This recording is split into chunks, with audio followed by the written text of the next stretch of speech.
राधे राधे। जय श्री कृष्ण। षटतिला एकादशी का व्रत माघ मास के कृष्ण पक्ष की एकादशी को किया जाता है।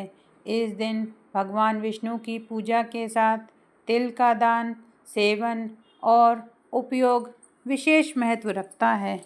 इस व्रत को करने से व्यक्ति के पापों का नाश होता है और उसे मोक्ष की प्राप्ति होती है।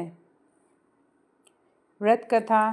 प्राचीन समय में एक ब्राह्मणी थी जो भगवान विष्णु की अनन्य भक्त थी। वह हमेशा व्रत उपवास करती थी और धर्म कर्म के कार्यों में लगी रहती थी, परंतु उसका स्वभाव दान पुण्य के प्रति उदासीन था। वह गरीबों और ज़रूरतमंदों को कभी भी दान नहीं करती थी। बहुत समय बीतने के बाद एक दिन भगवान विष्णु उसकी भक्ति और तपस्या से प्रसन्न होकर उसके सामने प्रकट हुए और उससे वरदान मांगने के लिए कहा। ब्राह्मणी ने भगवान से कहा, हे प्रभु, मैं हमेशा आपकी इसी तरह आपके चरणों की भक्ति करती रहूं और मुझे स्वर्ग की प्राप्ति हो। भगवान ने तथास्तु कह के उसे वरदान दे दिया। वरदान के प्रभाव से ब्राह्मणी का शरीर त्यागने के बाद उसे स्वर्ग की प्राप्ति हुई, परंतु स्वर्ग में उसके निवास स्थान में कोई भी भोजन, जल या साधन उपलब्ध नहीं थे। भूख प्यास से व्याकुल होकर उसने देवताओं से अपनी स्थिति का कारण पूछा। देवताओं ने उसे बताया, तुमने अपने जीवन में दान पुण्य नहीं किए, इसलिए स्वर्ग में तुम्हारे पास भौतिक सुख सुविधाएं नहीं हैं। ब्राह्मणी ने इस समस्या का समाधान जानने के लिए भगवान विष्णु की आराधना की। भगवान विष्णु ने उसे षटतिला एकादशी का व्रत करने और तिल का दान करने का उपाय बताया।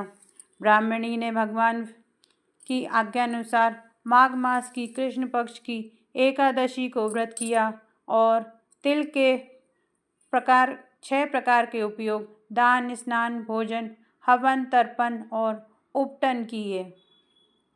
इस व्रत के प्रभाव से उसकी सभी समस्याएं दूर हो गईं और उसे स्वर्ग में सभी सुख सुविधाएं प्राप्त हुईं। व्रत का महत्व। षटतिला एकादशी व्रत करने से जीवन के पापों का नाश होता है और मोक्ष की प्राप्ति होती है।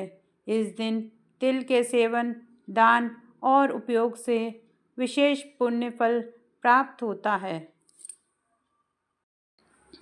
तिल के 6 उपयोग। पहला, तर्पण में पितरों को तर्पण में तिल का उपयोग करें। दूसरा, हवन में तिल अर्पित करें। तीसरा, स्नान में तिल मिलाकर स्नान करें। दान में ज़रूरतमंदों को तिल का दान करें। पांचवा, भोजन में तिल से बने पदार्थ खाएं। छठा, उपटन में तिल का उपटन लगाएं। षटतिला एकादशी व्रत को श्रद्धा और नियम पूर्वक करने से जीवन में सुख, शांति और समृद्धि का आगमन होता है। आप सभी को पावन षटतिला एकादशी की हार्दिक हार्दिक शुभकामनाएं। भगवान विष्णु और माँ लक्ष्मी की कृपा से आपके जीवन में सुख, समृद्धि और शांति का आगमन हो।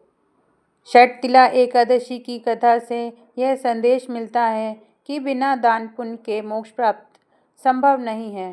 जीवन में केवल तपस्या और उपवास से ही नहीं, बल्कि दूसरों की सेवा और सहायता से भी व्यक्ति को शुभ फल प्राप्त होता है। धन्यवाद। राधे राधे।